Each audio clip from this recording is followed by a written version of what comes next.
खबरें तफसील से। मध्य प्रदेश में कोरोना के बढ़ते कहर के बीच रियासत में ऑक्सीजन टैंकर की कमी के सबब रियासत में ऑक्सीजन सप्लाई का काम मुतासिर हुआ है। हालांकि रियासती हुकूमत के जरिए सड़क, फजाइया और रेलवे से ऑक्सीजन फराहमी का काम हनूज जारी है। रियासती हुकूमत का दावा है कि रियासत में ऑक्सीजन की कमी पर काबू पा लिया गया है और अब मध्य प्रदेश में ऑक्सीजन की कमी नहीं है।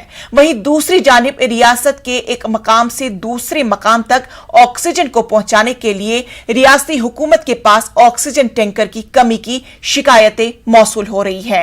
रियासती हुकूमत को मध्य प्रदेश के शहर से दूसरे शहर तक ऑक्सीजन पहुंचाने के लिए 96 टैंकरों की जरूरत है, मगर रियासती हुकूमत के पास मौजूद है कुल 86 ऑक्सीजन टैंकर। इंतजामिया के जरिए ऑक्सीजन टैंकरों की कमी को दूर करने के लिए जहां कोशिशें हनूज जारी है, वहीं दूसरी जानिब ऑक्सीजन टैंकर की कमी के सबब मरकज से मध्य प्रदेश को अलॉट ऑक्सीजन कोटे से 50 से 60 टन कम पहुंच रहा है।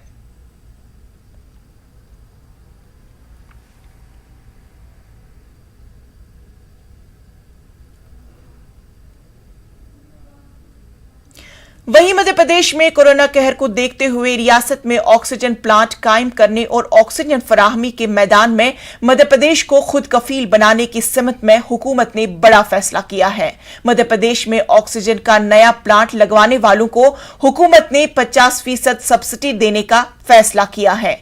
यही नहीं, हुकूमत ने ऑक्सीजन प्लांट में सरफ होने वाली बिजली में भी रियायत देने का फैसला किया है, जबकि रियासत में पहले से कायम ऑक्सीजन प्लांट पर हुकूमत ने 30% तक की सब्सिडी देने का फैसला किया है।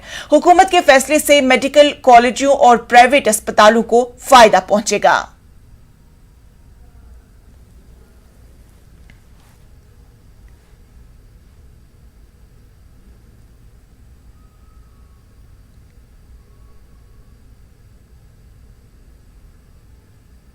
कोविड-19 के संकट को देखते हुए राज्य सरकार ने आज मुख्यमंत्री जी के आदेश पर ऑक्सीजन के प्लांट जो मध्य प्रदेश में वर्तमान समय में आवश्यकता है, उसमें तीव्रता लाने के लिए और ऑक्सीजन के क्षेत्र में मध्य प्रदेश को आत्मनिर्भर बनाने के लिए बहुत महत्वपूर्ण और बड़े निर्णय किए हैं। अगर कोई मध्य प्रदेश के अंदर नया प्लांट लगाएगा तो उसे 50% की सब्सिडी देने का आज राज्य सरकार ने तय किया है। अगर कोई विस्तार करेगा लगे हुए प्लांट का तो 30% की सब्सिडी, जो न्यूनतम 10 करोड़ अथवा 50 करोड़ से कम होगा तो इस नीति का लाभ मिलेगा। इसमें खर्च होने वाली बिजली में भी 1 रुपया टैरिफ की छूट दी जाएगी। इस पूरी की पूरी योजना में जो 10 करोड़ से नीचे है, लघु उद्योग निगम का जो प्रोत्साहन योजना है, इस पैकेज में ऑक्सीजन उत्पादन, ऑक्सीजन सिलेंडर, ऑक्सीजन कंसंट्रेटर उत्पादन करने वाली इकाइयां भी शामिल हैं। पूर्व में स्थापित मेडिकल कॉलेज, अस्पताल, नर्सिंग होम जो भी है वो भी इस योजना का लाभ ले सकेंगे। पात्र इकाई के यंत्र, संयंत्र, भवन में किए गए पूंजी निवेश का भी 50% की दर से प्रोत्साहन सहायता दी जाएगी, जो अधिकतम 75 करोड़ से कम होगी। यह सहायता सूक्ष्म एवं मध्यम उद्योगों के लिए 3 वर्ष में 3 किस्तों में और बृहद उद्योगों के लिए 5 वर्ष में 5 किस्तों में छूट प्रदान उसे की जाएगी। लाभ उसको 5 वर्ष का 5 किस्तों में दिया जाएगा। बड़ा निर्णय राज्य सरकार का जनता के हित में आज लिया है और मुख्यमंत्री जी ने तत्काल इसके आदेश जारी कराए। वहीं एमपी हुकूमत सहाफियों को कोरोना वॉरियर्स मानते हुए उन्हें फ्रंटलाइन वर्कर करार दिया है। सीएम शिवराज सिंह ने ऐलान करते हुए कहा है कि तस्लीमशुदा सहाफियों को फ्रंटलाइन वर्कर माना जाएगा और इसी हिसाब से उनको फायदा भी मिलेगा, लेकिन कांग्रेस ने इस फैसले की मुखालफत की है। हमारे पत्रकार मित्र इस कोविड के खतरनाक काल में अपनी जान जोखिम में डाल के अपने धर्म का निर्वाह कर रहे हैं और इसलिए मध्य प्रदेश में सभी अधिमान्यता प्राप्त पत्रकारों को हमने फ्रंट लाइन वर्कर घोषित करने का फैसला किया है। उनका पूरा ध्यान रखा जाएगा, उनकी पूरी चिंता की जाएगी। जी ने जब कहा था, उन्होंने ट्वीट भी किया था कि जो पत्रकार हैं इनको कोरोना वॉरियर्स की श्रेणी में लिया जाए। 24 घंटे घूमते हैं, जानकारियाँ देते हैं आम जनता को, शासन को भी जानकारी उनसे मिलती है, तो इनको सबको किया जाए। और उनने कह दिया अधिमान में तो बहुत से भारतीय जनता पार्टी के नेताओं बने हुए, उनको देने के लिए किया गया। अरे फोटोग्राफर हो चाहे पत्रकार, अधिमान हो या अधिमान नहीं हो, सबके लिए सरकार को करना चाहिए, ये हमारी मांग है। चलिए सीधा रुख करते अपने नुमाइंदे मेहताब आलम। मेहताब आलम, सहाफियों के लिए मुस्बत खबर आ रही है, सहाफियों को फ्रंट लाइन वर्कर करार दिया गया है।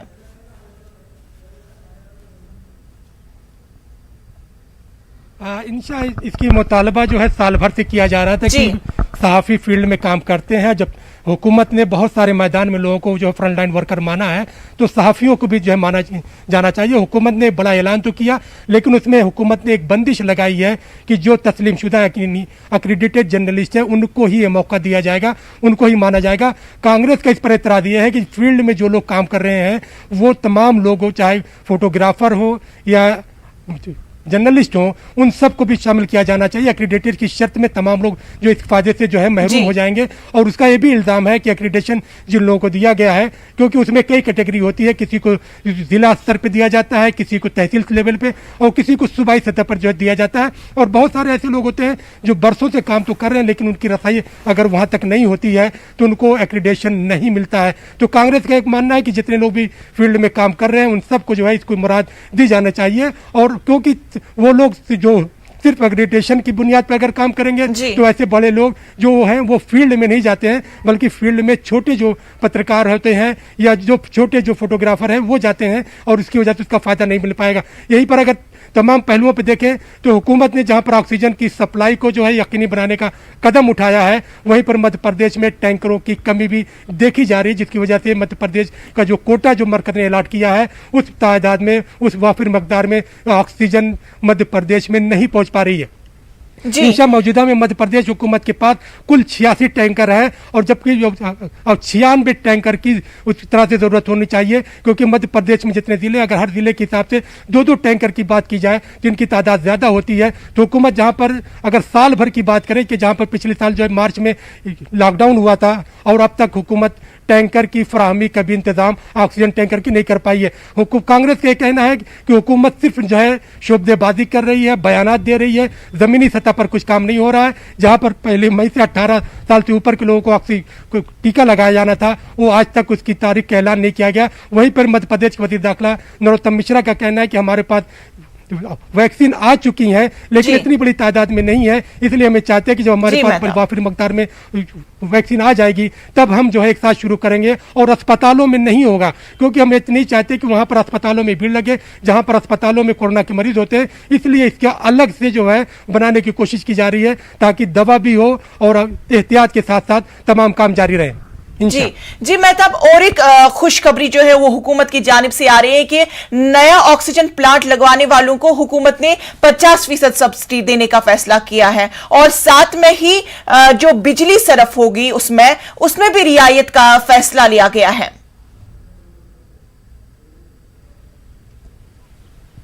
इंशा एक बड़ा फैसला है यकीनी तौर पर ऐसे वक्त में जब मध्य प्रदेश के अस्पतालों में या हिंदुस्तान की दूसरी रियासतों के अस्पतालों में ऑक्सीजन की बड़ी कमी देखी जा रही है। यह फैसला ऐसे वक्त में लिया गया जिसकी तारीफ की जानी चाहिए, लेकिन इस फैसले का निफाज होते होते 2 साल 3 साल निकल जाएंगे, क्योंकि हुकूमत ने अब यह फैसला लिया जो लोग इस पर काम करेंगे जमीन को तयन होगा, निशानदेही होगी, और हुकूमत की स्कीम का फायदा उठाने में कई साल निकल जाएंगे। हुकूमत को तो यह काम उस वक्त करना चाहिए था जब मुल्क में पहली बार कोरोना को लेकर जो दस्तक दी गई थी। बहरहाल देर से ही सही एक अच्छा कदम है, इसकी सताइश की जानी चाहिए। और इस वक्त इसमें जो लोग नया प्लांट लगाएंगे उनको जहां पर 50% तक की रियायत देने की बात, सब्सिडी देने की बात की गई है, और वो लोग जो पहले से इस पर काम कर रहे हैं, पुराने प्लांट है, उनको 30% तक की बात की गई है, और उसमें 1 जो है रुपए की शरह के हिसाब से बिजली की टैरिफ में भी रियायत देने की बात की गई है इंशाअल्लाह। बिल्कुल बिल्कुल मेहताब, और एक बात है कि जो हमारे लिए काफी ज्यादा मायूस कुन बात है कि ऑक्सीजन जो टैंकर है वो लेकर कमी महसूस हो रही है। कई सारी शिकायतें भी मौसूल हो रही हैं कि उनके पास इस मकदार की ऑक्सीजन टैंकर्स होनी चाहिए, लेकिन बदकिस्मती की बात यह है कि उनके पास काफी कलील टैंकर्स मौजूद हैं। इंशा इस बात को समझने की जरूरत है, जहां पे मध्य प्रदेश हुकूमत जमीनी सतह पर सड़क के जरिया, फदाइया के जरिया, रेलवे के जरिया काम कर रही है जंगी पैमाने पर ऑक्सीजन की फराहमी को लेकर, वहीं पर टैंकर की कमी की वजह से मध्य प्रदेश को जो मरकज से ऑक्सीजन अलॉट की गई है वो यहाँ पे नहीं पहुंच पा रही है। उसकी वजह यह कि मध्य प्रदेश में पूरे कुल 86 टैंकर ऑक्सीजन टैंकर है, जबकि इसके पास कम से कम अगर हर जिले के हिसाब से देखा जाए तो वो उनकी तादाद 96 होना चाहिए थे। तो यहाँ पर हुकूमत को इस मैदान में भी काम करना, जहाँ पर ऑक्सीजन दूसरे स्टेट से मंगाई जा रही है, चाहे वो फदाइया की बात की जाए चाहे रेलवे की बात की जाए, वहीं पर ऑक्सीजन टैंकर को भी जो है मध्य प्रदेश हुकूमत को बड़ी तादाद में लेना चाहिए। और इसमें भी अगर कोई टैंकर कहीं पर खराब हो जाता है या उसके ड्राइवर बीमार हो जाते हैं, कुछ हो जाता है, तो वहाँ पर भी सर्विसेज मुतासिर होती है। तो यहाँ पर हुकूमत को इस पहलू पर भी गौर करने की जरूरत है कि जहां पर दूसरी रियासतों से जो है ऑक्सीजन आ रही है, वहीं पर ऑक्सीजन मध्य प्रदेश में आने के बाद उन तमाम अस्पतालों में, तमाम अदला में वक्त पर पहुंचाई जा सके।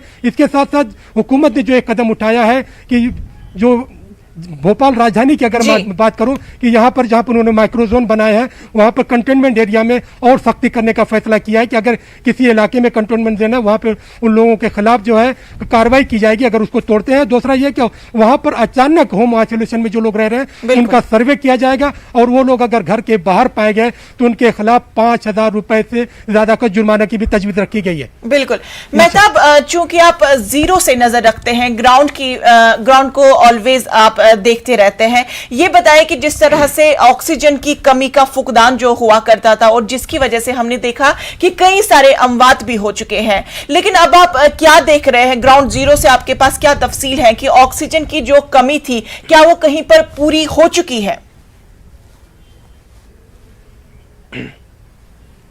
देखिए, जो वो आज से 10 दिन पहले जो हालात थे, जो हाहाकार मचा हुआ था, जो ऑक्सीजन की कमी से, चाहे हम भोपाल के जो है अस्पतालों की बात करें या हम शहडोल की बात करें, जबलपुर की बात करें, ग्वालियर की बात करें, इंदौर की बात करें या खंडवा के अस्पतालों की बात करें, जहां पर बड़ी तादाद में मरीजों के मरने की खबर आ रही थी, अब वो नहीं है, क्योंकि मध्य प्रदेश हुकूमत ने इस फील्ड में, इस मैदान में ऑक्सीजन फराहमी को लेकर काम किया है। और जब इसकी जो है यौमिया तौर पर जो वज़ीर दाखिला ने जो सुबह बयान दिया, उन्होंने कहा कि हमारी आज ही नहीं बल्कि आने वाले 3 दिन में भी ऑक्सीजन की जो जरूरत है, जो डिमांड मध्य प्रदेश के अस्पतालों में है, वो हमारे पास वाफिर मकदार मौजूद है और आगे की तादाद में कोशिश की जा रही है। हुकूमत ने इस फ्रंट में तो अपनी मेहनत से काम किया है, लेकिन इसका डिस्ट्रीब्यूशन प्रॉपर तरीके से न होने से, चाहे हम सरकारी अस्पतालों की बात करें या प्राइवेट अस्पतालों की बात करें, अब भी जो है 10 से 15 घंटे की लाइन लगने के बाद ही उनको ऑक्सीजन मिल पा रहा है। यहाँ पर भी काम करने की जरूरत है इंशाअल्लाह। बिल्कुल मेहताब, अब हम भी उम्मीद कर रहे हैं कि आने वाले वक्त में इस तरह की जो फुकदान हम हर एक चीज को देखते रहते हैं, तो आइंदा हम ये उम्मीद करते हैं कि इस तरह की जो सूरत हाल वो दरपेश न हो। तो मेहताब आलम, तमाम तर तफसीलात के लिए बेहद शुक्रिया।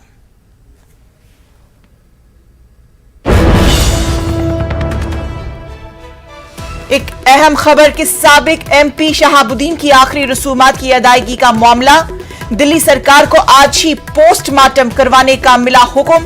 कोरोना रिपोर्ट नेगेटिव आने की सूरत में सिवान भेजने पर होगा गौरखोज। सनीचर को तिहाड़ जेल इंतजामिया ने शहाबुद्दीन की मौत कोरोना से होने की बात कही थी।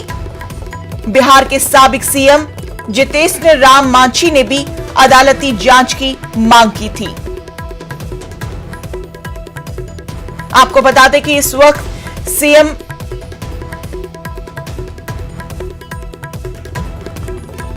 साबिक एमपी शहाबुद्दीन की आखिरी रसूमात की अदायगी का मामला है। दिल्ली सरकार को आज ही पोस्टमार्टम करने का हुक्म मिला है।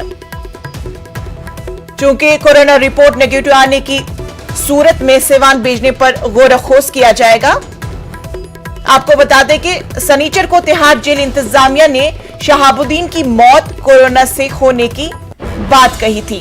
अब इस पूरे मामले को लेकर तहकीकात की जा रही है कि वाकई में शहाबुद्दीन की मौत कोरोना की वजह से ही हुई थी। जी, चलिए सीधा रुख करते हैं अपने नुमाइंदे सुशील का। सुशील, ये बताइए कि अभी जो शहाबुद्दीन की आखिरी रसूमात की अदायगी का मामला है, क्या कुछ तफसीलात है पूरे मामले को लेकर? देखिए, उनके परिवार वालों की तरफ से ये मांग की गई थी कि जो सुपुर्दे खां उनको होना है वो फिलहाल उनके सीमान नहीं करवाया जाए, लेकिन इस पूरे मामले में ये रोक लगाया गया दिल्ली सरकार और फिलहाल प्रशासन की तरफ से कि वो कोविड पॉजिटिव है, लिहाजा ये इजाजत नहीं दी जा सकती है कि उनको सीवान ले जाया जाए।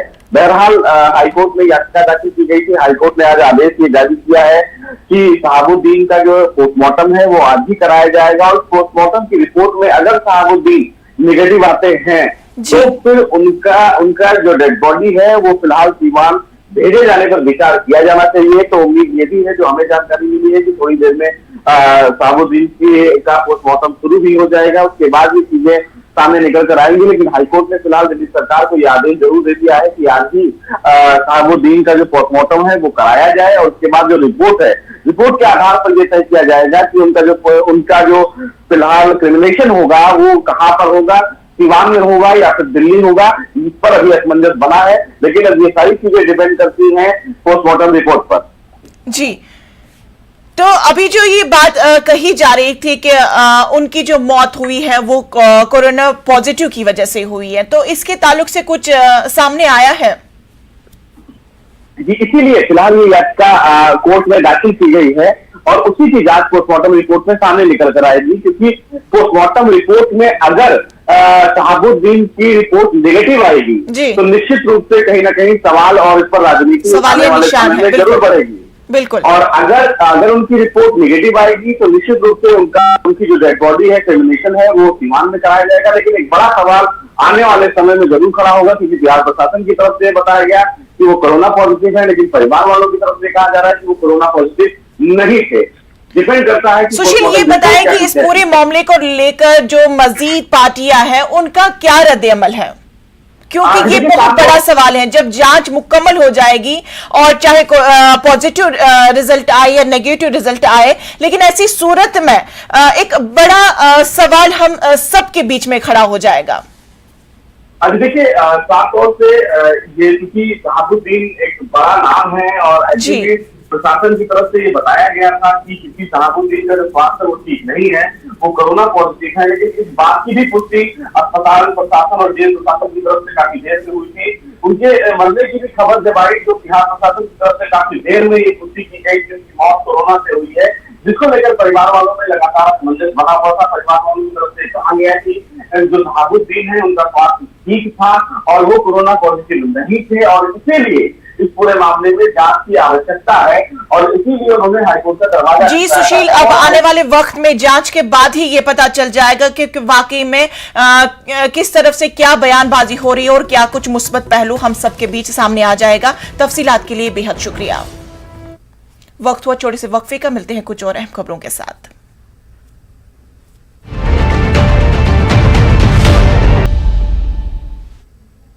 ब्रेक के बाद इस्तकबाल। राजस्थान में स्कूलों में पढ़ने वाले बच्चों को सुप्रीम कोर्ट की जानिब से बड़ा झटका लगा है। स्कूलों को अर्जी पर सुप्रीम कोर्ट ने कहा कि सरपरस्तियों को लॉकडाउन या कोरोना के इस दौर में भी स्कूल की पूरी फीस अदा करनी पड़ेगी। राजस्थान में अभिभावकों को सुप्रीम कोर्ट से बड़ा झटका लगा है। दरअसल सुप्रीम कोर्ट ने अभिभावकों को फीस बढ़ाने के मामले में कोई राहत नहीं दी है। सुप्रीम कोर्ट में मामले की सुनवाई चल रही थी। आज फिलहाल सुप्रीम कोर्ट ने इस मामले में अपना विस्तृत आदेश जारी कर दिया है। बहरहाल सुप्रीम कोर्ट के इस फैसले से कुछ अभिभावक नाखुश हैं। उनकी तरफ से यह बताया गया है कि वो इस पूरे फैसले को सुप्रीम कोर्ट में दोबारा चुनौती देंगे। बहरहाल सुप्रीम कोर्ट से अभिभावकों को राजस्थान प्रदेश में फीस के मामले में कोई राहत नहीं मिली है। इलेक्शन कमीशन की अर्जी पर सुप्रीम कोर्ट में समाअत मुकम्मल हो चुकी है। फैसला इसी हफ्ते में सुनाया जाएगा। मद्रास हाई कोर्ट के तबसरे पर इलेक्शन कमीशन की जानिब से दरख्वास्त दाखिल की गई थी और मद्रास हाई कोर्ट के तबसरे पर एतराज किया गया था। समाअत के दौरान सुप्रीम कोर्ट ने कहा कि जजों के तबसरे मुफाद आमा में होते हैं, इसीलिए इसे मुस्बत तरीके से कबूल की जानी चाहिए। वाज़ेह है कि मद्रास हाई कोर्ट ने इलेक्शन कमीशन पर सख्त तबसरा किया था। कोविड के माहौल में इंतखाबी रैलियों को कत्ले आम से तशबीह दी गई थी। पटना में कोरोना का कहर लगातार जारी है। कोरोना के बढ़ते कहर को देखते हुए हुकूमत ने सभी सिविल कोर्ट को 1 मई तक बंद करने का फैसला किया था, जिसको अब 12 मई तक बढ़ाया गया है। तफसील बता रहे हमारे नुमाइंदा अमित कुमार। संक्रमण को देखते हुए पटना व्यवहार जिला व्यवहार न्यायालय जो है उसकी बंद रखने की अवधि में जो है विस्तार किया गया है। 1 तारीख तक ये कोर्ट जो है पहले बंद था, लेकिन पटना हाई कोर्ट के निर्णय के बाद जो है राज्य के तमाम जो जिले हैं वहाँ के जिला व्यवहार न्यायालय को जो है वो बंद किया गया है। 12 मई तक जो है वो बंद किया गया है। और पटना जिला व्यवहार न्यायालय की हम तस्वीर दिखा रहे हैं। यहाँ पे भी जो है वो आज से जो है का सुनवाई शुरू होनी थी, कोर्ट की कार्रवाई शुरू होनी थी। हालांकि वर्चुअल तरीके से जो है वो मामलों की सुनवाई होनी थी, लेकिन कई अधिवक्ता कई कर्मचारी जो हैं वो कोरोना के कारण जो है संक्रमित हुए और उनकी मौत भी हुई है, जिसको देखते हुए पटना हाई कोर्ट ने जो है वो निर्णय लिया कि सभी जो जिले के अदालत हैं उसे बंद किया जाए। बार काउंसिल के जो लोग हैं, जो संघ के लोग हैं, उन्होंने भी जो है वो अनुरोध किया था उच्च न्यायालय से कि जो लगातार अधिवक्ताओं की संक्रमण होने से मौत हुई है, लोग अभी भी संक्रमित हो रहे हैं, कोरोना का जो चेन है वो उस पर पूरी तरह से ब्रेक नहीं लग पाया है। कोरोना का संक्रमण काफ़ी तेज़ी से फैल रहा है, जिसको देखते हुए जो है पटना उच्च न्यायालय ने निर्णय लिया और अभी ये जो कोर्ट है वो 12 मई तक जो है वो बंद रहेगी। किसी तरह की कानूनी जो सुनवाई है, कार्रवाई है कोर्ट से जुड़ी हुई, न्यायपालिका से जुड़े हुए, वो नहीं होंगे। 12 तारीख को जो है वो फिर निर्णय लिया जाएगा। उस समय की जो हालात रहेंगे उसको देखते हुए ये निर्णय लिया जाएगा। लेकिन सबसे अहम बात कि इस दौरान जो कोरोना वॉरियर्स हैं वो अपनी ड्यूटी पे बने हुए हैं, चाहे पुलिसकर्मी की बात कर ले, स्वास्थ्यकर्मी की बात कर ले। देखिए स्वास्थ्यकर्मी जो है वो यहाँ पे मौजूद हैं और ये लगातार जो यहाँ पे जो सुरक्षाकर्मी हैं वो जो आ रहे हैं ड्यूटी पे, तो उनका थर्मल स्कैनिंग ये कर रही हैं और साथ ही साथ जो कोरोना प्रोटोकॉल है उसका यहाँ पे अनुपालन पूरे तौर पे किया जा रहा है। कैमरा पर्सन अजय दुबे के साथ Amit Kumar, news 18 Patna. Corona virus ने कई खानदानों को अपनी गिरफ्त में ले लिया है। पटना में भी कोरोना के मामलों में लगातार इजाफा जारी है। कई खानदान ऐसे हैं जहां सभी अफराद के कोरोना पॉजिटिव होने की वजह से खाना बनाने की परेशानी हो रही है। ऐसे हालात में कई लोग मदद के लिए सामने आ रहे हैं, जो खाना फराहम करने का काम कर रहे हैं। बिहार में कोरोना का संक्रमण लगातार जिस तेजी से फैला है, वैसे में कई परिवार कोरोना से प्रभावित हो गए हैं। ऐसे में कई लोग मदद के लिए आगे आए हैं और ऐसे परिवारों के लिए फ्री ऑफ कॉस्ट भोजन की व्यवस्था की गई है। जाहिर सी बात है, विपदा की इस घड़ी में एक दूसरे के सहयोग से ही इस आपदा पर विजय पाया जा सकता है। आप देख सकते हैं तस्वीरों में, ये जो खाने का पैकेट है वो तैयार किया जा रहा है और ये सिलसिला पिछले कई दिनों से चल रहा है। कई युवक हैं जो एक रेस्टोरेंट से जुड़े हुए हैं और ये लोग पिछले साल भी कोरोना के समय जो पीड़ित परिवार थे उनके लिए आगे आए थे। और आप देख सकते हैं ये जो फूड पैकेट तैयार किया गया, इसमें चावल है, दाल है, सब्जी है, प्याज, मिर्च, नींबू, भुजिया, तमाम जो चीजें हैं जो कोरोना पीड़ित परिवार के लिए तैयार किया गया है। ये हर पिछले कुछ दिनों से लगातार जारी है ये सेवा। और सबसे बड़ी बात है कि है तो ये रेस्टोरेंट, लेकिन फ्री ऑफ कॉस्ट लोगों को मुहैया कराया जा रहा है। काबिले तारीफ ये पहल है। और क्या मकसद है इसके पीछे, इस सेवा के पीछे हम लोगों से बात कर लेते हैं जो जुड़े हुए हैं। सबसे पहले बताइए, आप लोग किस संस्था से जुड़े हैं, क्या ये रेस्टोरेंट पहुंचता है? नहीं, हम लोग कोई संस्था से नहीं है, ये VFC रेस्टोरेंट है और ये हम लोग अपना सोशल रिस्पॉन्सिबिलिटी है कि जो आसपास के जो लोग हैं तो उन लोग हम लोग खाना मुहैया करा रहे हैं। तो किस बेसिस पर आपने उनका सिलेक्शन किया? सोशल मीडिया पे हम लोगों ने नंबर डाला था कि जिन लोगों को खाने का प्रॉब्लम है या जो भी घर में कोविड है, क्वारंटीन है, या जो बाहर से आए हुए हॉस्पिटल में भर्ती है, खाने का दिक्कत है, तो वो लोग इस नंबर से संपर्क कर सकते हैं। तो हम लोगों ने शुरू किया था तो हम लोग रॉ मटेरियल दे रहे थे। जब तक कोरोना जितने दिन था, 3 महीने तक जो महामारी था, 3 महीने तक कंटिन्यू हम लोग का खाना जा रहा था। क्या नाम हुआ आपका? मेरा नाम विशाल कुमार सिंह है। विशाल कुमार सिंह और उनके जो साथी हैं, ये लोग मिलकर इस पहल को अंजाम देना। और निश्चित तौर पर ये वह ऐसा वक्त है जब लोगों को वाकई में मदद की जरूरत है, जब पूरा परिवार कोरोना से इफेक्टेड है, घर में कोई खाना बनाने तक वाला नहीं है, तो ऐसे में ये लोग अगर आगे आए हैं, सामने आए हैं, तो निश्चित तौर पर इनकी प्रशंसा की जानी चाहिए और यही मदद का जज्बा भी होनी चाहिए। पटना में कई ऐसे लोग हैं जो इस तरीके से कोरोना पीड़ितों की मदद कर रहे हैं और ये लोग भी इसी तरीके से आगे आए हैं। निश्चित तौर पर न्यूज 18 ऐसे लोगों को धन्यवाद देता है और उम्मीद करता है कि पटना के बाकी जो लोग हैं, अगर वो सक्षम हैं तो पीड़ित परिवारों के लिए इसी तरीके से आगे आए।